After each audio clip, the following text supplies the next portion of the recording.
Assalamualaikum warahmatullahi wabarakatuh. Perkenalkan kami dari kelompok 8 akan mempresentasikan materi kami dengan anggota yang pertama ialah saya, Rifat Ichiro Kurniawan dengan NIM A1B022199. Saya Salsabila Nurul Hafizah dengan NIM A1B022205. Saya Siti Wiliani dengan NIM A1B022217. Saya dengan Wulan Sofia Kinanti dengan NIM A1B022230. Saya Yasmin Diana Itati dengan NIM A1B022231. Dengan mengefisiensikan waktu, marilah kita mulai presentasi ini yang berjudul Periklanan dan Etika. Permasalahan etika dalam bisnis. Ketatnya persaingan dalam dunia bisnis juga menyebabkan adanya persaingan yang tidak sehat, bahkan terkesan saling menjatuhkan melalui perang iklan yang menyinggung lawan produk sejenis. Adanya perang iklan yang semakin tidak terkendali menimbulkan pengacuhan terhadap dimensi etis atau aturan main yang sudah tercantum dalam peraturan perundang-undangan mengenai periklanan di Indonesia. Seharusnya pelanggaran dibawa ke ranah hukum, tetapi para perusahaan pengiklanan malah menganggap etika sebagai hal kuno dan tidak penting karena mereka hanya mengejar keuntungan. Terdapat 5 permasalahan etika dalam periklanan. Yang pertama ialah misrepresentasi.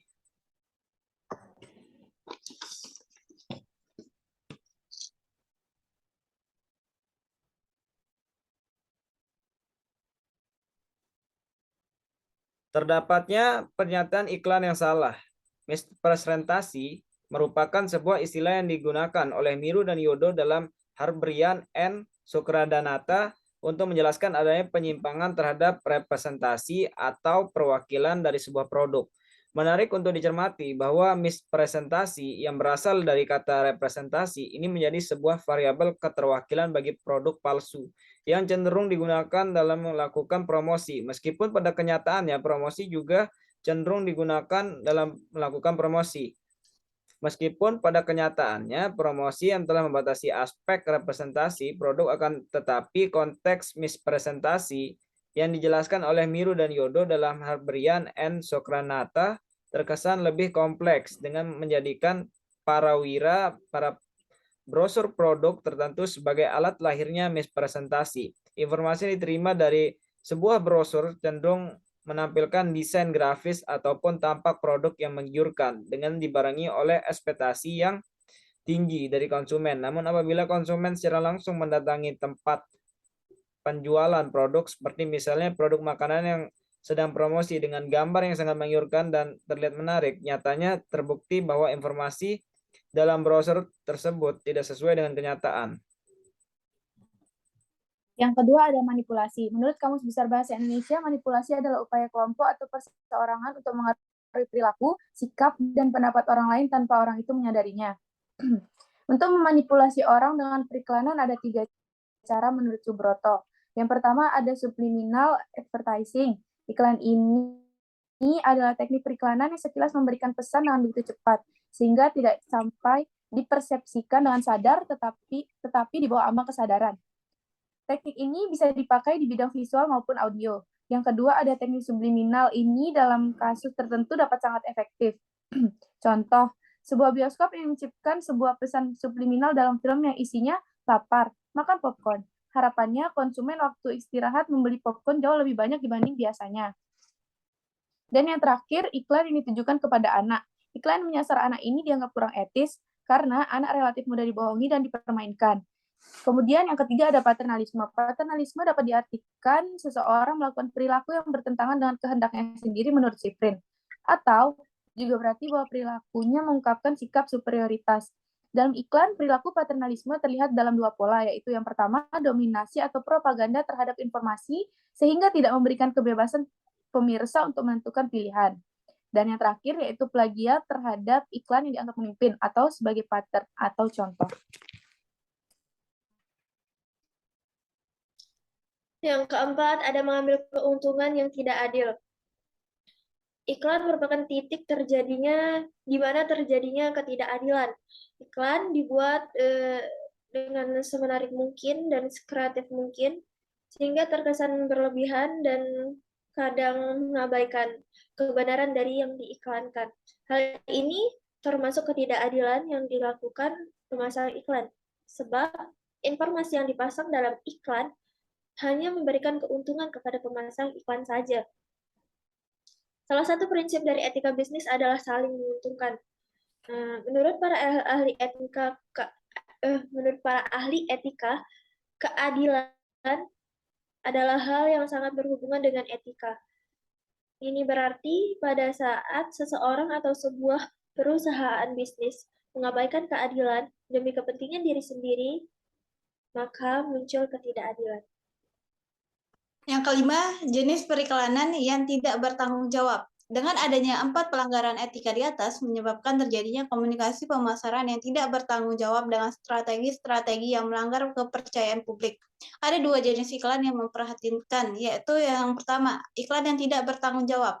Iklan yang tidak bertanggung jawab maksudnya adalah perusahaan yang mengiklankan tidak mempertanggungjawabkan produk apa yang diiklankannya, atau produk yang ditawarkan tidak sesuai dengan apa yang diiklankannya.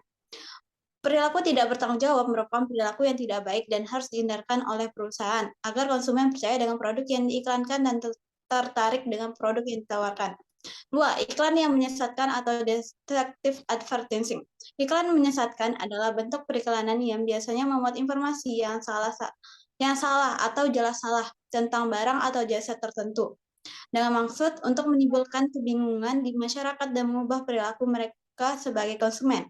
Contoh iklan yang menyesatkan, misalnya pizza yang sangat menarik di mata konsumen, besar dan dengan banyak bahan, tetapi kenyataannya ketika memesan produk ini di tempat, perbandingan antara kenyataan dan apa yang diiklankan seringkali tidak seimbang. Deceptive advertising terbagi ke dalam 3 tipe. Yang pertama ada fraudulent advertising, adalah iklan yang tidak dapat dipercaya. Hal itu bisa karena kata-kata yang digunakan dalam iklan terlalu berlebihan atau tidak masuk akal. Yang kedua ada false advertising, misalnya dalam hal menggambarkan kualitas produk.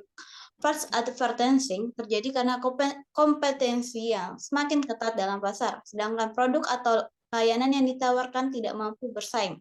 Yang ketiga ada comparative advertising, merupakan iklan yang berpotensi menyesatkan pemirsa karena perbandingan yang belum tentu benar.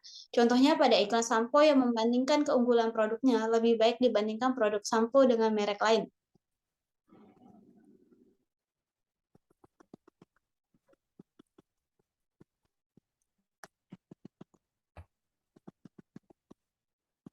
Etika periklanan. Untuk mengurangi permasalahan yang diakibatkan oleh adanya kegiatan periklanan dan sebagai perwujudan dari tanggung jawab sosial organisasi pemasang iklan, maka dibutuhkan kepatuhan pada etika periklanan. Ini juga perlu disertai dengan upaya persuasif untuk menegakkan pelaksanaan etika tersebut oleh pihak berwenang, baik itu dari sisi pemerintah maupun dari sisi asosiasi perusahaan dan pembuat iklan. Etik diartikan sebagai suatu studi mengenai yang benar atau yang salah dan pilihan moral, sedangkan etika diartikan sebagai suatu perbuatan standar yang memimpin individu dalam membuat keputusan. Etika itu sendiri merupakan fitur yang paling penting dari industri periklanan. Periklanan adalah alat pemasaran yang digunakan oleh produsen atau pengusaha untuk mempromosikan produk atau layanan mereka kepada konsumen. Di dalam periklanan terdapat etika periklanan yang berarti seperangkap prinsip yang ditetapkan dengan baik yang mengatur cara komunikasi yang terjadi antara penjual dan pembeli. Etika periklanan merupakan bagian dari etika bisnis yang menunjukkan pada aspek-aspek moral dari kegiatan melakukan promosi bisnis.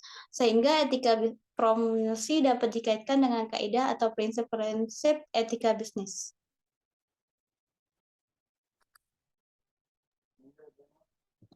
Oke, selanjutnya itu asas umum tata krama periklanan.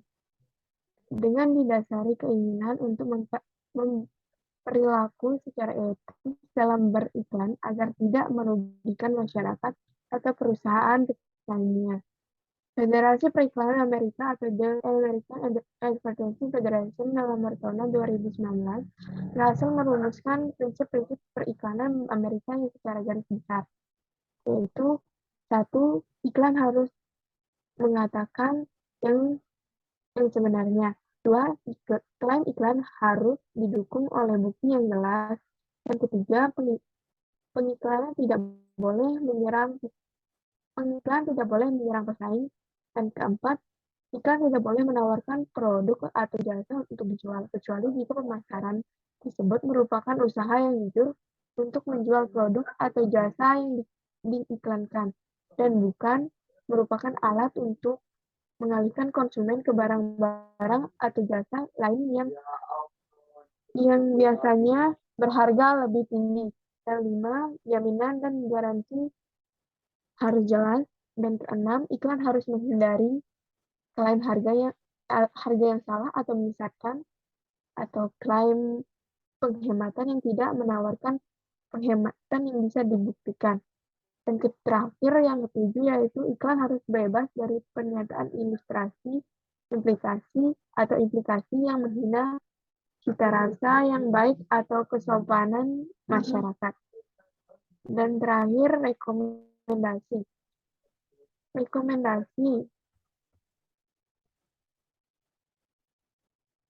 Membuat iklan yang efektif merupakan suatu tantangan. Banyak hal yang dapat dinilai dan diperdebatkan. Selain tantangan untuk memenuhi etika periklanan dan perundang-undangan, tantangan lain adalah untuk membuat iklan tersebut berfaedah baik bagi produsen, konsumen, dan masyarakat luas yang bertindak sebagai pemirsa. Untuk membuat iklan bermanfaat untuk membawa pesan yang ingin disampaikan oleh produsen kepada konsumennya. Iklan televisi atau radio sangat mudah mencapai daerah yang sulit dijangkau oleh produsen. Diperlukan inovasi agar produksi iklan mencapai murah dan tetap kreatif. Selain melakukan inovasi dan efisiensi, produsen harus terus mengukur sampai di mana iklan tersebut efektif dalam mencapai tujuan yang dikehendaki. Sekian yang dapat kami presentasikan. Wassalamualaikum warahmatullahi wabarakatuh.